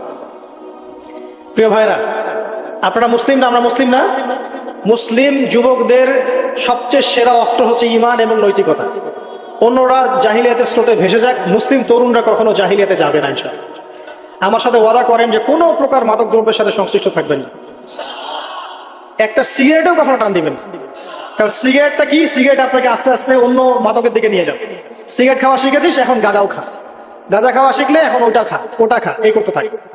এক পর্যায়ে আপনি এখান থেকে আর বের হতে পারবেন না। এখানে আপনার দেহের ক্ষতি, আপনার মস্তিষ্কের ক্ষতি, আপনার পরিবারের ক্ষতি। এমন আপনি যদি পরবর্তীতে গিয়ে পরিবার গঠন করতে চান, আপনি সুখী পরিবারও গঠন করতে পারবেন না, কারণ ভিতর থেকে আপনি নিজেকে শেষ করে ফেলছেন। দুইটা ভয়ঙ্কর পাপের কথা বলে দেই। এই দুইটা পাপে যারা আসক্ত হয়ে আছে, তারা তওবা করে ফিরে আসলে পরেও সারা জীবন তাদেরকে এটা সাফার করতে হবে। কথা বুঝতে পারছেন না? তওবা করে ফিরে এসেছেন মনে করেন, তারপরেও আপনাকে সারা জীবন এই পাপের ফলটা ভোগ করতে হবে। এক, মাদক দ্রব্য দীর্ঘদিন সেবন করেছেন, তওবা করেছেন, ফিরে এসেছেন, আল্লাহ হয়তো মাফ করে দিয়েছেন, আল্লাহ পাক মাফ করে দিয়েছেন, বাট আপনি আপনার দেহের যে ক্ষতিটা করে ফেলেছেন এটা পোষাতে পারবেন না। এক নাম্বার। দুই, তখন আপনি যদি বিয়ে করেন, আপনি স্ত্রীকে সন্তুষ্ট করতে পারবেন না। হ্যাঁ। দুই নাম্বার হচ্ছে এই যে গোপনে যুবকরা যে পাপটা করে, মাস্টারবেশন, যেটাকে আমরা বলি হস্তমৈথুন, এই পাপ যেসব যুবকরা করছে বা করে, এবং অ্যাভেলেবেল এই পাপটা সবাই করে, কারণ এখন পর্নের যুগ, পর্ন দেখলে তো আর কোনো উপায় নাই, তখন তো এই পথেই যেতে হচ্ছে, নিজের উপরে নিজেকে জুলুম করতে হচ্ছে।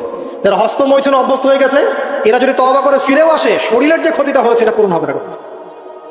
দেখেন, আমার মতো বয়সে, আমার চেয়ে প্রায় 10 বছর বয়স আগেই তারেক বিন জিয়াদ স্পেন জয় করেছিল। আমার যে বয়স এখন চলছে 30 পার হয়ে গেছে, এর চেয়ে আরো প্রায় 10 বছর আগে মুহাম্মদ বিন কাসিম এই সিন্ধু জয় করেছিল। এখন যে ইসলাম আপনি ভোগ করছেন, এটা তাদের ফল, তাদের এই জিহাদের ফল।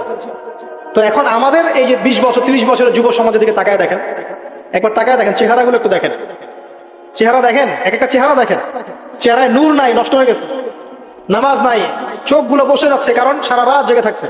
ওই যে টিকটক টিকটক টিকটক সারা রাত, হ্যাঁ, সারা রাত ফোনে, সারা রাত গল্প গুজব। রাত্রেবেলা দেখবেন, রাত্রেবেলা শহর যেন জীবিত হচ্ছে, রাত্রেবেলা ক্যারাম খেলে, রাত্রে লুডু খেলে, রাত্রে এটা করে, সে সারাদিন ঘুম, সারাটা দিন ঘুম। আপনি কি জানেন সারা রাত কে জেগে থাকে, সারা রাত কে ঘুমায়, আর সারা দিন কে জেগে থাকে? সারা রাত জেগে থাকে কুকুর, এবং সারাদিন ঘুমায় কুকুর। আর দেখবেন আপনি বিড়ালকে দেখবেন, ও কিন্তু রাত্রে ঘুম, এবং দিনের বেলা সে অ্যাক্টিভ। পাখিকে দেখবেন, পাখি সন্ধ্যা হলো একদম ঘরে, যেই সূর্য ডুববে পাখি একদম ঘরে, দেখেন না, পাখি ঘরে। আর যেই ফজর হবে পাখি বের হয়ে। আর আল্লাহ রাসূল সাল্লাল্লাহু আলাইহি ওয়াসাল্লাম হয়তো বা এই কারণেই, আল্লাহ ভালো জানেন, তিনি বলেছেন এমন কিছু মানুষ জান্নাতে যাবে যাদের মনটা হবে পাখির মতো। দেখেন পাখি কি করে, একদম সন্ধ্যা হলো ঘরে ঢুকে, যেই ফজর হবে একদম ফজরের আগে আগে সে বের হয়ে। তো পাখির মতো হওয়ার চেষ্টা করে, পাখির মতো লাইফস্টাইলে আছে, এবং সে সারাদিন পরিশ্রম করে রিজিকের জন্য, করে না? আল্লাহ পাক পাখিকে রিজিক দেন কি চাকরির মধ্য দিয়ে, না ব্যবসার মধ্য দিয়ে? কিভাবে সে রিজিক পায়? তাওয়াক্কুল, তাওয়াক্কুল, আল্লাহর প্রতি তাওয়াক্কুল। আর তাওয়াক্কুল করে কি সে ঘরে বসে থাকে, না রিজিক সার্চ করে, রিজিক তালাশ করে? আপনিও রিজিক তালাশ করেন, আল্লাহ পাক রিজিক দিবে ইনশাআল্লাহ। প্রিয় যুবক ভাইরা, আল্লাহর ওয়াস্তে তওবা করেন। যারা যারা মাদক দ্রব্যের সাথে সংশ্লিষ্ট আছেন বা থাকার সম্ভাবনাও ছিল, এর ধার কাছেও যাবেন না। ওয়াদা করছেন তো? এবং গোপন পাপে লিপ্ত হবেন না, গোপন পাপে লিপ্ত হবেন না। আপনি যৌবনকে ধরে রাখেন, ইনশাআল্লাহ দেখবেন আপনি সারা জীবন এনজয় করতে পারবেন। কিন্তু যদি এখন নিজেকে শেষ করে ফেলেন, এখন নিজেকে শেষ করে ফেললে আপনি বিয়ে করলে পরেও দেখবেন আপনি পস্তাচ্ছেন।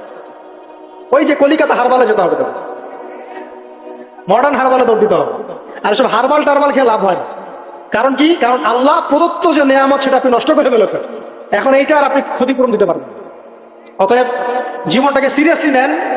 মুসলিম তরুণ যুবকদেরকে উদ্দেশ্যে বলছি যে আপনারা কায়িক পরিশ্রম করেন, কায়িক পরিশ্রম করেন। 5 ওয়াক্ত সালাতটা আল্লাহর ওয়াস্তে নামাজে মসজিদে এসে পড়েন। বেশি কিছু করতে বলছি না ভাই, আমার কথা শোনেন, বেশি কিছু করতে বলছি না। আল্লাহর ওয়াস্তে 5 ওয়াক্ত নামাজটা মসজিদে পড়েন, পারবেন না? আচ্ছা, ডেইলি 10টা পৃষ্ঠা করে কোরআন তেলাওয়াত করেন, পারবেন? আল্লাহ তৌফিক দান করুন।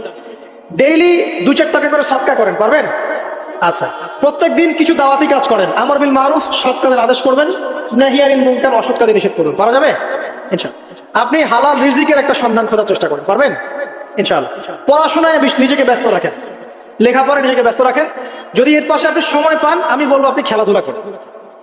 যদি সময় কিছু বের করতে পারেন, কায়িক কিছু পরিশ্রম করেন, প্রয়োজনে কিছু কসরত করেন, জিম করেন, খেলাধুলা করেন। তারপরেও পড়নে যায় না, তারপরেও গার্লফ্রেন্ডের পিছনে সময় নষ্ট করেন না, তারপরেও যে টিকটক, ফেসবুক, ইউটিউব নিয়ে পড়ে থাকেন, ওগুলোর চেয়ে খেলাধুলা করা অনেক ভালো। অ্যাটলিস্ট আপনি ফিজিক্যালি ফিট থাকবেন।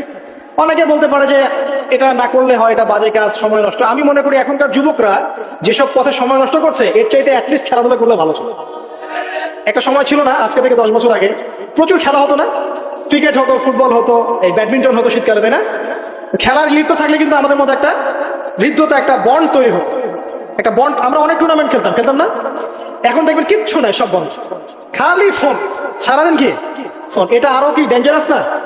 এভাবে তাদের ফিজিক্যাল বডিটা নষ্ট হচ্ছে, মেন্টাল স্ট্রেংথটাও নষ্ট হচ্ছে। এর চেয়ে বরং তারা যদি কোনো কসরত করে এটা অনেক ভালো হবে, এটা আমার মত।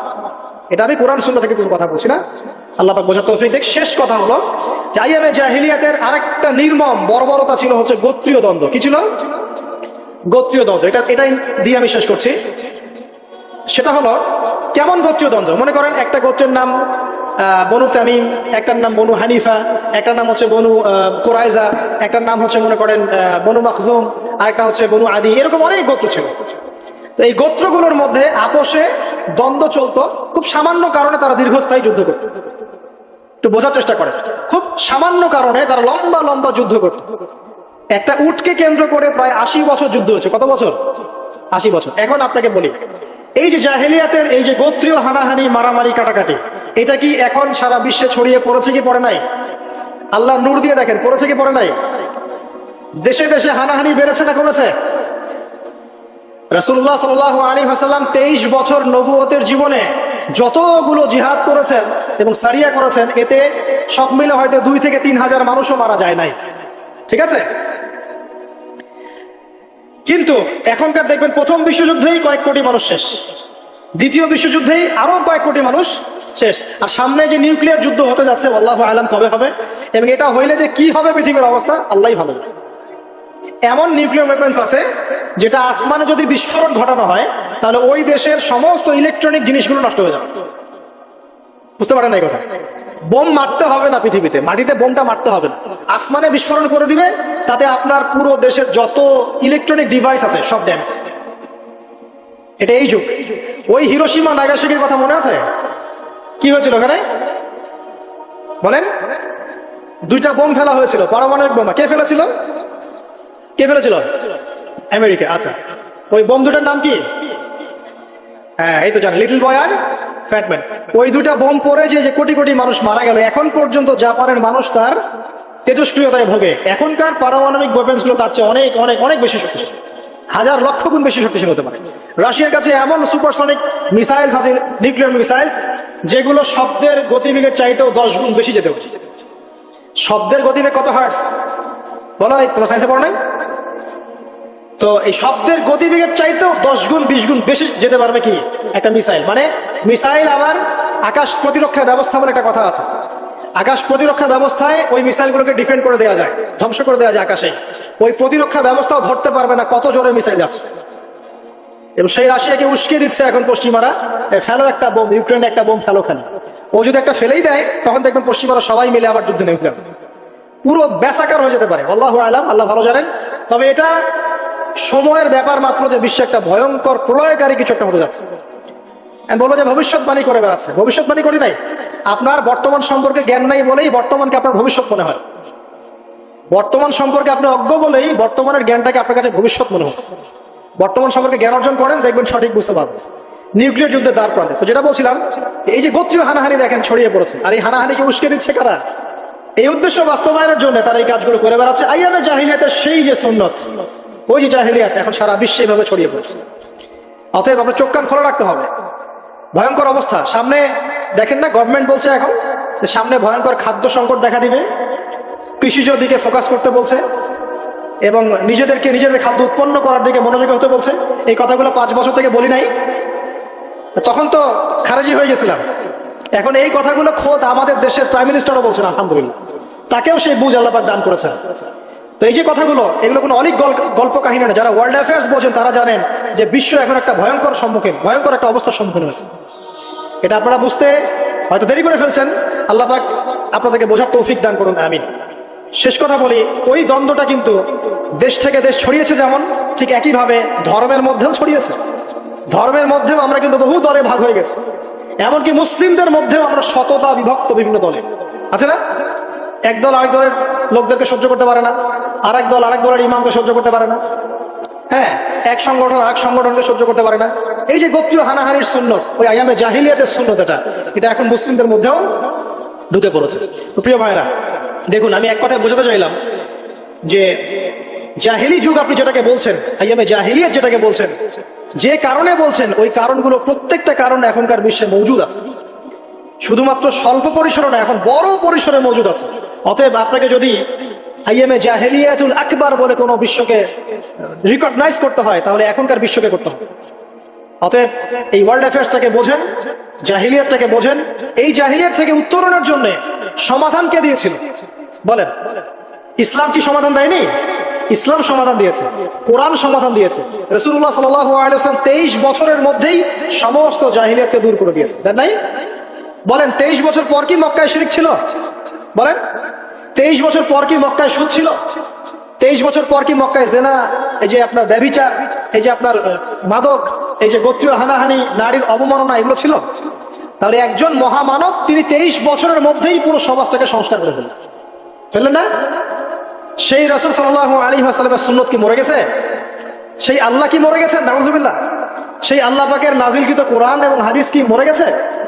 তাহলে সেই আল্লাহ যদি জীবিত থাকেন, সেই রাসূলের আদর্শ যদি জীবিত থাকে, এবং সেই কোরআন যদি এখনো মুসলিমদের হাতে থাকে, তাহলে এখনকার বিশ্বের জাহিলিয়াত আমরা ফেস করতে পারবো না? পারবো না ইনশাল্লাহ? পারবেন ইনশাল্লাহ? কি করবেন তাহলে? মোটা দাগে কয়েকটা কথা বলে শেষ করে দেব। 1 নাম্বার, প্রিয় ভাই, জ্ঞান অর্জন করেন, প্রচুর পড়াশোনা করেন। জ্ঞান অর্জনের ক্ষেত্রে সাম্প্রদায়িক হবেন না, এতটুকু নিব এতটুকু নিব না, এর থেকে নিব ওর থেকে নিব না, এমন হবে। জ্ঞান যেখানে পাচ্ছেন নিতে থাকেন, আল্লাহ পাক আপনাকে নূর দিবে ইনশাআল্লাহ। আল্লাহ যখন আপনাকে নূর বা আলো দিবে তার পক্ষ থেকে, আপনি এমন কিছু দেখবেন যা অন্যরা দেখতে পাচ্ছে না। আপনি খিজির হয়ে যাবেন ইনশাআল্লাহ আলাইহিস সালাম। যে মুসা আলাইহিস সালাম বুঝতে পারছেন না কেন নৌকা ফুটা করছে, কেন বাচ্চাকে হত্যা করছে, আর কেন দেয়াল নির্মাণ করছে, কিন্তু খিজির আলাইহিস সালাম বুঝতে পারছেন কেন এগুলো করতে হচ্ছে। 2 নাম্বার, প্রিয় ভাই, আপনার হায়াতটাকে মূল্যায়ন করেন। আজকে তওবা করে ফিরে আসেন, 5 ওয়াক্ত নামাজি হয়ে যান, সময় অপচয় বন্ধ করেন, যৌবনকালটাকে কাজে লাগান, সিরিয়াস হন, জীবনটার ব্যাপারে সিরিয়াস হন। জীবনটা কিন্তু হেলায় খেলার বিষয়। একবার চলে গেলে, একবার মওত হয়ে গেলে, কান্নাকাটি কোটি কোটি বছর করলে আল্লাহ পাক দ্বিতীয়বার পৃথিবীতে ফিরাই দিবে?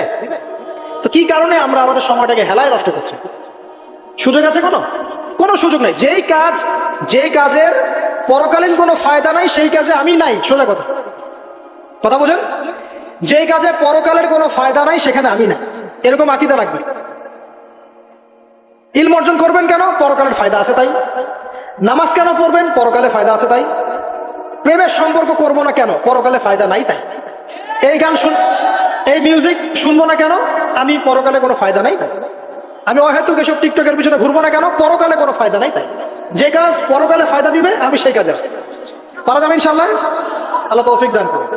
যুবক ভাইদেরকে আমি অনুরোধ করবো যে আপনাদের যৌবনটা আগামী মুসলিম উম্মার ভবিষ্যৎ। এই যে বলে না যে জাতির কান্ডারি হবে অমুক তমুক, কেউ জাতির কান্ডারি হতে পারবে না। জাতির কান্ডারি যদি হতে চায়, তাহলে মুসলিম যুবকরাই হতে পারবে। যারা সারাদিন মাদকদ্রব্য সেবন করে, এরা জাতিকে কিচ্ছু দিতে পারবে না। যারা সারাদিন হকি স্টিক নিয়ে ঘুরছে আর নির্মম ভাবে মানুষকে মারছে, এরা জীবনেও জাতিকে কিচ্ছু দিতে পারবে না। ফাসাদ সৃষ্টি করা ছাড়া কিচ্ছু করতে পারবে না। দেশকে, জাতিকে এবং উম্মাকে যদি এগিয়ে নিতে হয়, শুধু মুসলিম যুবকরাই পারবে ইনশাআল্লাহ। এবং কারা পারবে? যারা অন্য ধর্মের মানুষ কিন্তু মনটা স্বচ্ছ সৎ, তারাও পারবে। যাদের মনে সততা আছে, অন্য ধর্মের হলেও তারা পারবে ইনশাআল্লাহ। যার মনে সততা নাই, সে পারবে না। করাপ্টেড, দুর্নীতিপূর্ণ মন নিয়ে কখনো দেশের খেদমত, জাতির খেদমত করা যায় না। বাংলাদেশের সবচেয়ে বড় সমস্যা দুর্নীতি। বাংলাদেশের 1 নাম্বার সমস্যা দুর্নীতি। দুর্নীতি যদি না থাকতো, আর সমস্ত কালো টাকা যদি সাদা করা যেত, বাংলাদেশের মানুষকে আজকে না খেয়ে মরতে হতো না। 65% মানুষকে আজকে এই খাবারের সংকটে ভুগতে হতো না। সামনের দিনগুলো কঠিন হবে, ভয়াবহ হবে, এটা সবাই বুঝতে পারছে, হয়তো শুধু আপনারা পারছেন না। আল্লাহ পাক আপনাদেরকে বোঝার তৌফিক দান করুন, আমিন। সামনে যান, নিজের জীবনকে কাজে লাগান, যৌবনকে কাজে লাগান, একটা হালাল রিজিক সার্চ করেন। অল্প রিজিকে সন্তুষ্ট হয়ে যান, উচ্চাভিলাষী হবেন না। উচ্চাভিলাষী হওয়ার দরকার নাই, যতটুকু আসছে আলহামদুলিল্লাহ, এটুকুর মধ্যেই সন্তুষ্ট থাকেন, পারবেন ইনশাআল্লাহ। সামনে যাবেন, আদর্শ পরিবার গড়বেন, পরিবারের মধ্যে ইসলাম থাকবে। পরিবারের পিতা হবে ইব্রাহিম, পরিবার সন্তান হবে ইসমাইল, পরিবারের স্ত্রী হবে হাজারা অথবা সারা আলাইহিস সালাম। দিনদার ছেলে নাই, বিয়ে নাই, দিনদার মেয়ে নাই, বিয়ে নাই। ওই যেটা আপনি মনে করছেন রূপ সৌন্দর্য হাবি যাবে, কিচ্ছু থাকবে না ভাই, কিচ্ছু থাকবে না। 1 বছর 2 বছর পরে সব শেষ। দিনদার স্ত্রী পাবেন, চোখ বন্ধ করে বিয়ে করে ফেলবেন। আর দিনদার স্বামী পাবেন, বিয়ে করে ফেলবেন। আমার স্বামী কত বড় ব্যাংকের চাকরি করে, কত বড় ডিগ্রি, কত বড় সার্টিফিকেট, এটা পরের ইস্যু। আগের ইস্যু হচ্ছে আমার স্বামী নামাজ পড়ে কিনা, এই লোক আমার স্বামী হতে যাচ্ছে, এর দাঁড়িয়ে আছে কিনা, ইসলাম পালন করে কিনা, ইসলামের প্রতি ভালো ধারণা আছে কিনা, সে আমাকে পর্দায় রাখবে কিনা, এগুলো বড় জিনিস। পরিবার গড়ব ইসলামিক ভিত্তিতে, ইসলাম নাই পরিবার নাই। এমনকি পরিবার গড়ার পরেও যদি দেখেন যে পরিবারের সদস্যদেরকে বোঝাতে বোঝাতে আপনি ক্লান্ত হয়ে যাচ্ছেন, পরিবারের সদস্যদেরকে দিন বোঝাতে আপনি ক্লান্ত, কিছুতেই দিন বুঝতে চায় না, আপনি আসহাবুল কাহাফ হয়ে যান, তাও ভালো। বুঝেন নাই? আপনি নিজের চরকায় তেল দেন, ওটা বাদ দেন, ওর কবরের হিসাব ওর উপর ছেড়ে দেন, আপনি ইব্রাহিম হয়ে যান, আপনি আসহাবুল কাহাফ হয়ে যান, তাও ভালো। ইসলাম নিয়ে কোনো কম্প্রোমাইজ নাই। পরিবারের সদস্যরাও যদি আল্লাহর পথে চলার ক্ষেত্রে প্রতিবন্ধকতা সৃষ্টি করে, বাদ দিয়ে দেন, দরকার নেই। আল্লাহর জমিন প্রশস্ত, আল্লাহর জমিন প্রশস্ত, আল্লাহর রিজিক প্রশস্ত, ইনশাআল্লাহ আল্লাহ পাক উত্তম আরো কিছু দিবেন আপনাকে, ইনশাআল্লাহ। খেয়াল রাখবেন, পরিবারের মধ্যে ইসলাম থাকতে হবে। এখানে কিন্তু আপনাকে কেউ বাধা দিবে না, এর কর্তা আপনি নিজেই। আল্লাহ পাক তৌফিক এনায়েত করুন, আমিন। পাশাপাশি সৎ কাজের আদেশ করেন, অসৎ কাজে নিষেধ করেন। মুসলিম উম্মার মধ্যে ঐক্যের চেষ্টা করেন, বিভক্তি সৃষ্টি করবেন। সবার মধ্যে ভালো জিনিস আছে, নিয়ে নেন, খারাপগুলো ছেড়ে দেন। এমন কোন সংগঠন বা দল বা জামা নাই যার 100%ই পরিশুদ্ধ, এমন কোনো নাই, কোথাও। সবার মধ্যেই কিছু না কিছু ভুল থাকবেই, কিছু না কিছু ফল্ট থাকবেই। ওই ফল্ট গুলোকে নিয়ে যদি আপনি পড়ে থাকেন আর কাদা ছড়াছড়ি করতে থাকেন, কাজ হবে না। এখন এই যুগটা সেই যুগ না। এটা কি সাহাবীদের যুগ যে চুল ছেঁড়া বিশ্লেষণ করতে হবে? এখন কি খেলাফা কায়েম আছে? সাহাবীদের যুগে খেলাফা কায়েম আছে, ইসলামিক অর্থনীতি কায়েম আছে, ইসলামিক রুলিংস চলছে। তখন সূক্ষ্ম সূক্ষ্ম বিষয় নিয়ে সাহাবীরা একে অপরের সাথে কনফ্লিক্টে যাচ্ছে, মত পার্থক্য হচ্ছে। আর এখন তো কিছুই নাই, এখন আপনি ওই ছোটখাটো বিষয় নিয়ে পড়ে আছেন, বড় বিষয়টি তো খোঁজ নাই এখন। আল্লাহ পাক আমাদেরকে বোঝার তৌফিক এনায়েত করুন, আমিন। সামনে এগিয়ে যাবেন এবং দ্বীনের জন্য কিছু করার চেষ্টা করুন।